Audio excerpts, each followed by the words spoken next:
La saga Predator est l'une des rares sagas purement cinématographiques. C'est donc au même titre qu'Alien, Terminator, Star Wars ou Mad Max, une saga créée uniquement par le cinéma. Comme il en existe aussi beaucoup dans le cinéma d'horreur, et vous allez voir, ça va revenir. Donc même si après les Predators ont connu des adaptations en comics ou en jeux vidéo, son médium principal reste le cinéma. Pourtant, sur les 6 films touchant au Predator, finalement, seul le premier fait totalement l'unanimité. Predator est considéré comme un chef-d'œuvre de film d'action, réussissant parfaitement un mélange des genres entre actionneurs bourrins des années 80 et slasher horrifique, le tout saupoudré de science-fiction. Mais dans la saga, il existe un autre film qui avec le temps a obtenu son statut de suite, plutôt unique dans son genre. Ce film, c'est Predator 2. Et aujourd'hui, on va essayer de comprendre en quoi Predator 2 est une suite atypique et justement plutôt audacieuse. Mais comme les temps sont plutôt durs et que ça fait jamais de mal d'avoir un peu d'argent qui rentre dans les caisses, cette vidéo est sponsorisée par NordVPN. NordVPN est une application qui permet deux choses. La première, c'est d'anonymiser votre connexion Internet. Ceci vous permet de surfer sur Internet en étant totalement intraçable. Ça sécurise donc votre quotidien, ça évite que vous soyez ciblé par des publicités en fonction des pages que vous visitez, et ça vous protège des hackers, permettant donc une réelle sécurité vis-à-vis de vos données à caractère sensible. Et la deuxième chose que fait NordVPN, c'est permettre de changer son pays de connexion Internet. Ce qui vous permet par exemple d'avoir accès à plus de 4000 nouveaux films sur Netflix par exemple. Actuellement, si vous tapez Rocky sur Netflix, il ne se passe rien. Mais connectez-vous aux États-Unis et ensuite retapez Rocky. Et là, boum, vous aurez accès aux 5 premiers volets de la saga. Pratique, non? Et ça marche avec énormément d'autres films. Vous trouverez par exemple Citizen Kane au Canada ou Ocean 11, le premier avec Frank Sinatra, de nouveau aux États-Unis. Donc n'hésitez pas à fouiller le catalogue. Grâce à NordVPN, vous pouvez vous balader dans toute la planète et découvrir des nouveaux films sur une plateforme que vous avez déjà bien écumée chez vous. Et grâce à cette vidéo et au code promo Zoltan, vous aurez 70% de réduction sur un abonnement de 3 ans, avec en plus un premier mois gratuit, vous permettant d'obtenir NordVPN pour seulement 3,11 € par mois. Donc si vous vouliez vous abonner à un VPN, n'hésitez plus et abonnez-vous à NordVPN, je le recommande. Maintenant, rappelons rapidement ce qu'est Predator. Saga composée de 4 films solo et de 2 crossovers. Le premier film a été réalisé en 1987 par John McTiernan et écrit par 2 frères, John et Jim Thomas. Le film raconte comment un commando envoyé en mission dans la jungle au Guatemala va se faire décimer un par un chasseur extraterrestre, le Predator. Dutch, interprété par Arnold Schwarzenegger, finira par vaincre la créature. En 1990 sort Predator 2, toujours écrit par les 2 frères, mais réalisé ce coup-ci par Stephen Hopkins. Non, ça c'est Hawking, c'est Stephen Hopkins. Le film se passe dans un Los Angeles plongé dans le chaos d'une guerre des gangs. Le Predator va donc décimer des chefs de gang tout en étant traqué par le lieutenant Mike Harrigan, joué par Danny Glover, qui finira par l'éliminer en fin de film. Après, on a eu le premier Alien vs Predator, où les Predators sont envoyés dans une pyramide en Antarctique pour chasser des aliens et où les humains sont juste là pour être fécondés. Puis Alien vs Predator Requiem, où les aliens, un Predator et un Prédalien, se retrouvent dans une petite ville des États-Unis où il fait trop noir et où on voit strictement rien. Puis retour à la saga initiale avec Predators au pluriel, réalisé en 2010 où ce coup-ci un panel des meilleurs tueurs humains se retrouve sur une planète alien chassée par des Predators. Et pour finir, The Predator sorti en 2018 où c'est globalement le bordel. Il y a un vaisseau Predator qui s'écrase, il y a un mec qui envoie l'armure à son fils, et il y a l'armée qui récupère le Predator, mais finalement il s'enfuit, et on va suivre un groupe de soldats un peu zinzin qui vont essayer de le buter, et qui vont tomber sur des chiens Predator et un Predator géant. Ouais, c'est vraiment le bordel ce film. Donc sur 6 films, on a clairement 5 slashers / survival. Je mélange slasher et survival parce que le principe reste proche. Un groupe de personnages va se faire décimer petit à petit par un ou plusieurs prédateurs. Voilà, ça se ressemble. Même si le dernier semble s'éloigner un peu de cette formule, il prend finalement juste beaucoup de temps pour finir par en être un.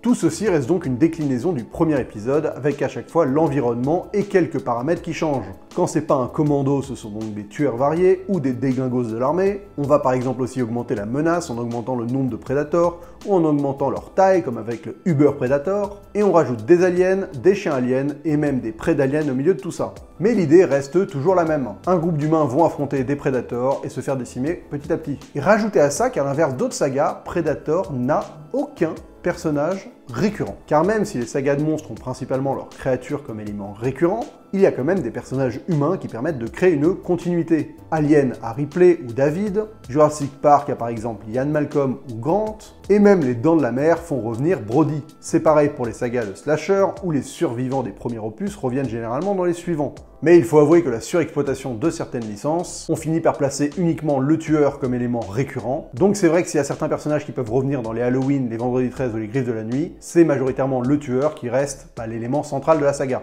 donc comme Predator. Mais pour le coup, le problème, c'est qu'en fait, faire revenir un personnage principal d'un film à l'autre, ça coïncide avec l'expérience du spectateur. Tous deux ont déjà confronté la créature, et donc ils vont l'aborder de la même manière. Et malheureusement, avec la saga Predator, se coltiner à chaque épisode des personnages qui n'ont jamais vu de Predator, et bah ça devient forcément un peu lassant. Parce qu'au bout de 3 films, nous on sait parfaitement ce que c'est un Predator, et on tombe encore sur des personnages qui passent la moitié du film à se demander contre quoi ils se battent. La saga aurait pu avoir un personnage récurrent car il a été question de faire revenir Arnold Schwarzenegger en Dutch dans Predator 2. À la place du personnage de Keyes, qui finalement sera interprété par Gary Busey. Dutch ayant vaincu la créature, il aurait pu devenir le chef de l'unité spéciale chargée de traquer ses apparitions. Et cette phrase du personnage de Keyes aurait bien sûr eu beaucoup plus d'impact si elle avait été dite par Dutch. 10 years ago, one of his kind stalked and eliminated an elite special forces crew in Central America. There were 2 survivors. Mais bon, je vois mal Arnold Schwarzenegger finir coupé en deux entre 2 pièces de bœuf. En tout cas, ça c'est pas fait, et donc la saga Predator est l'une vraiment des rares sagas qui n'a aucun personnage qui revient d'un film sur l'autre. Et ce choix, je pense, a vraiment limité les films à finalement ne faire qu'une redite du premier épisode. De l'exploitation de licences primaires, qui avec Alien vs Predator et Predators tombe presque dans la fanfiction. Ce principe de faire un film centré uniquement autour d'une idée de confrontation. C'est qui le plus fort entre un Predator et un Alien? C'est qui le plus fort entre un Predator et un Predalien? C'est qui le plus fort entre un samouraï et un Predator? Car dans ce délire-là, Predators est clairement le pire. On a juste un film inutile, où on est toujours en avance sur les personnages, car on sait parfaitement ce qu'est un Predator, donc on finit juste par attendre une seule chose, les confrontations, et même celles-là ne sont absolument pas satisfaisantes. C'est du niveau des vidéos YouTube qui confrontent 300 Thanos contre 57 000 Iron Man sur Epic Battle Simulator.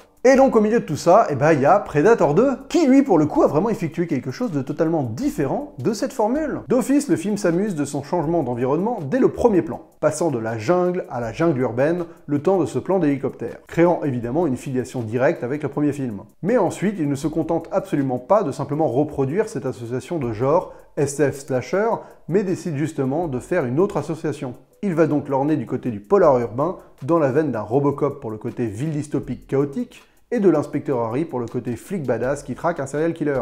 Le Predator va donc être le sujet de l'enquête du lieutenant Mike Harrigan tout le film, faisant donc du Predator une sorte de tueur en série, mais où à l'inverse du slasher, nous ne suivons pas du point de vue des victimes, mais de l'enquêteur, changeant radicalement le registre, tout en conservant l'idée initiale, l'idée d'un extraterrestre qui débarque sur Terre et qui est beaucoup trop fort et élimine des gens au fur et à mesure. Ce type de suite où l'on conserve l'idée initiale, mais que l'on aborde avec un nouveau registre, est finalement rare. On peut penser évidemment à Aliens, qui avait fait ça en passant d'un slasher horrifique à un film de guerre, et pour le coup dans Predator 2, ce changement de registre n'est pas anodin. Il permet d'utiliser le Predator comme prétexte tout en développant son lore. Un prétexte à faire un polar hard-boiled dans une ville improbable, avec par exemple un gang de Jamaïcains dirigé par un roi vaudou, une ville en proie à une véritable guerre urbaine qui permet cette séquence d'ouverture où Los Angeles ressemble à une zone de guerre, bref, une espèce de ville étrange où tous les passagers d'un métro sont par exemple armés, et où l'enquête du héros va permettre de parler de la violence en général. Celle des policiers, notamment avec par exemple ce petit moment où Jerry se regarde à la télé, fier de lui, alors qu'il est en train d'être dénoncé pour violence policière.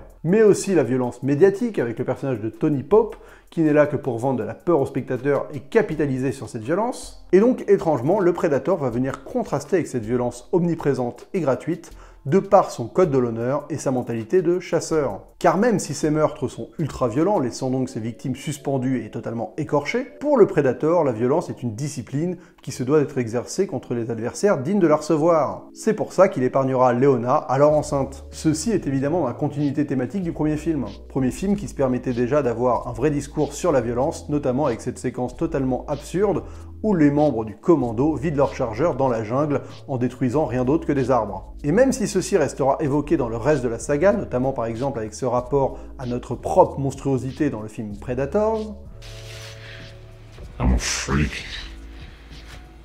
But here, among the monsters, I'm normal. Predator 2 a le mérite de la distiller de manière beaucoup moins mécanique que Predators, où les personnages vont par exemple clamer haut et fort les discours du film. They want you to feel something for this man. To be human. Predator 2 arrive en plus à développer le lore du Predator de manière très organique. Tout arrive sans sembler être forcé. Les nouvelles visions du Predator sont là car justement les humains ont appris et le Predator est obligé de s'adapter. Sa manière de créer son trophée est un petit détail qui accentue son aspect sportif. On découvre aussi sa manière de se soigner après avoir perdu son bras, mais aussi des nouvelles armes comme la lance télescopique et le disque. Et la fin nous explicite le fait qu'ils viennent sur Terre depuis des siècles et qu'ils chassent d'autres races extraterrestres, comme notamment les xénomorphes. Petit détail de décoration qui sera à l'origine du fameux crossover. Et pour le coup, toutes ces choses ne seront que de la redite dans les films d'après. Comme cette phrase sur le katana dans Predators, ou ce disque modifié dans Alien vs Predator Requiem. Et je pense que le fait que Predator 2 soit le seul autre film de la saga écrit par les deux auteurs du premier épisode y est pour quelque chose. Du premier au deuxième épisode, ils ont voulu faire évoluer leur concept. Ils ont voulu aller explorer autre chose avec leur idée de base. Et donc, ils n'ont pas fait une simple variante du premier épisode. Et on en revient un peu à ce principe de fanfiction. Les autres films de la saga ressemblent à des films écrits par des fans du premier épisode qui veulent plus ou moins lui rendre hommage. Là où le deuxième est écrit par des gens qui avaient écrit le premier et qui veulent juste réussir à s'amuser un peu plus avec leur idée de base. Alors tout ceci ne fait pas nécessairement de Predator 2 un super film, car malheureusement la mise en scène est vraiment pas terrible. Notamment les scènes d'action qui arrivent à être à la fois extrêmement statiques et très peu lisibles. Cette séquence d'action, le Predator débarque au milieu des agents de Keyes, arrive certes à retranscrire la confusion du moment, mais en termes de satisfaction pour le spectateur, on est proche du zéro. Les chorégraphies de combat sont par moments très questionnables, comme ici où Harrigan récupère une lance pour finalement faire un espèce de plaquage au Predator juste après. Et d'ailleurs, je ne suis pas vraiment convaincu par Danny Glover, principalement dans la deuxième partie du film, qui donc se concentre sur l'action. Predator 2, vraiment, c'est une suite finalement très précieuse. C'est une suite qui s'est immédiatement émancipée du film original, qui n'est pas perpétuellement dans la référence, même si évidemment il y en a quand même quelques-unes, notamment celle-là. You are one ugly mother. Mais qui finalement décide de continuer la mythologie par son propre chemin, en proposant quelque chose d'unique et de radicalement différent du premier volet, sans le trahir parce qu'il conserve la sève initiale, cette idée d'un chasseur extraterrestre sur Terre qui va buter des humains quoi. C'est une suite qui a vraiment eu la bonne idée de changer de registre, pour justement mieux exploiter son monstre, ce qui je pense n'a malheureusement pas été tenté assez souvent au cinéma, qui a souvent tendance à réchauffer la même formule. Mais je suis sûr que vous allez avoir plein de contre-exemples à me donner en commentaire, et je les prends. La saga Predator pour le coup entretient un lien très particulier avec la saga Alien, dont j'ai fait plein de rétro-critiques, je pense qu'il y a la playlist qui s'affiche, et si vous voulez il y a cette vidéo qui parle donc de l'évolution de la mythologie Alien à travers tous les films. C'est une vieille vidéo mais je pense qu'elle vous intéressera quand même. N'hésitez pas à soutenir cette vidéo avec un pouce vers le haut, avec un partage sur les différents réseaux sociaux, et n'oubliez pas de vous abonner avec la cloche pour ne pas rater d'autres vidéos de ma chaîne. On se retrouve très vite pour une prochaine, et d'ici là, bonne toile!